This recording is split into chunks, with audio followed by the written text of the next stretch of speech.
pour réussir en crypto, ça prend toujours une dose de couilles en titane, et là, je pense que c'est payant. D'ailleurs, je pense qu'on va voir Bitcoin franchir les 100 000 $ en live.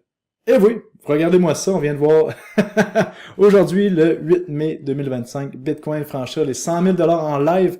Merci d'avoir été là, c'est merveilleux, honnêtement, on n'a pas vu ça depuis le mois de février l'année passée, un Bitcoin dans les 6 chiffres. Donc, félicitations si vous êtes encore là. Et honnêtement, je pense qu'on va avoir une magnifique jambe haussière sur les altcoins. C'est même possible que la dominance de Bitcoin vienne atteindre son sommet. Parce que là, on voit Ethereum qui veut retourner dans son range de consolidation de 2024. Et ça peut aller extrêmement vite sur Ethereum. Je serais pas surpris de voir un Ethereum déjà presque à 3 000 $ dans les prochaines semaines. Là. Puis même à 4 000 $ peut-être pour la fin juin. Donc, pour être honnête, c'est le paradis pour les gens qui ont des couilles en titane et qui ont été capables d'acheter des crypto-monnaies de qualité. Pas encore, mais ça va venir.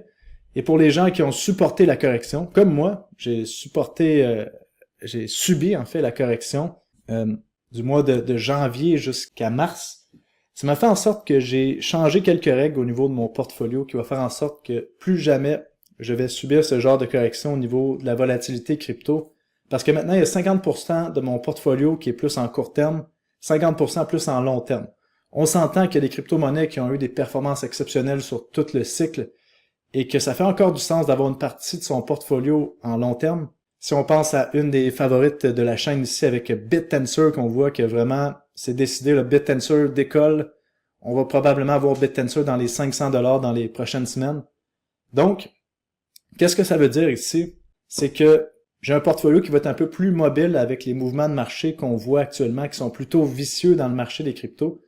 Et d'ailleurs, si vous voulez suivre mon portfolio, ce que je pense du marché de façon plus précise, ça se passe en fait sur cryptorecherche.com si vous voulez suivre tout ça. Et vraiment, ma stratégie court terme, je l'ai bien étayée. Donc, si ça vous intéresse de voir un peu plus les mouvements à court terme que je fais, ça se passe sur cryptorecherche.com.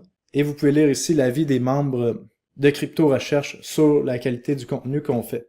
Maintenant, si on revient à notre vidéo, à quoi est-ce qu'on pourrait s'attendre pour la suite? Bon, là, je vous dis qu'on monte le mur des inquiétudes. Donc, on va monter encore le mur des inquiétudes. Puis je ne sais pas si vous avez remarqué un truc qui se passe avec Bitcoin depuis le début de son cycle. On a des montées rapides qui fait que tous les gens qui paniquent et qui sont pas exposés aux cryptos sont laissés sur les lignes de côté, sont obligés de racheter plus haut. Donc, on a des montées qui se font à peu près 50 jours. On voit Bitcoin doubler. Actuellement, si on regarde les choses ici, on voit un Bitcoin qui est à plus 34% en 29 jours. Et ça peut accélérer. Parce que, par exemple, si on prend une montée comme qu'est-ce qu'on a vu, disons, ici, vous voyez, on peut utiliser les barres. Et si je place ça comme ça ici, ben on pourrait voir Bitcoin rapidement doubler. Comme on voit ici, on voit pour le mois de juin. Si on prend l'exemple de la montée ici, regardez-moi ça, 89% en 49 jours.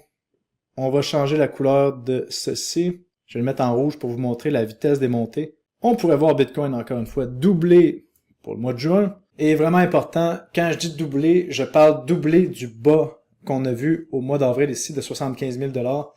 Je parle pas de doubler de 100 000 $, là. Pas du tout. Là. Je parle du bas local, juste pour que ça soit bien clair. Si on prend la montée qu'on a eue ici, disons qu'on va jusqu'au bout ici, là, on parle à peu près une soixantaine de jours où est-ce que Bitcoin a fait 70% de gain.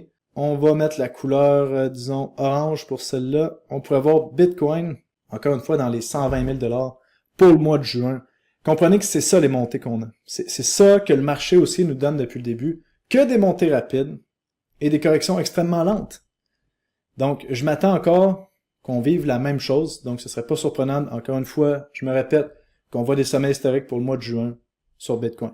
Et même chose, vous vous souvenez, ici avec le marché des actions, plusieurs personnes me demandaient est-ce que je devrais paniquer, est-ce que je devrais vendre mes actions, mes comptes de retraite ici lorsque le marché est en correction profonde et qu'on avait des émotions exagérées. Mais je vous disais non, vaut mieux attendre un rebond si vous voulez vendre. Donc là, on a un rebond.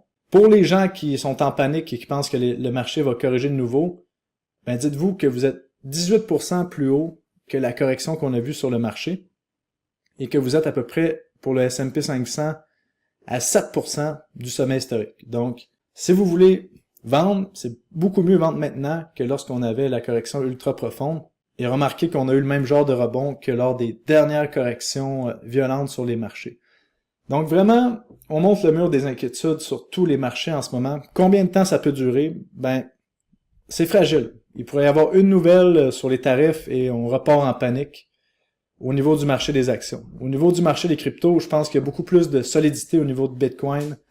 Puis là, on a vu Ethereum commencer à monter, donc on peut avoir des belles montées dans les prochaines semaines. C'est vraiment mon avis. Et je pense qu'on peut bénéficier de gros gains pour la suite des choses.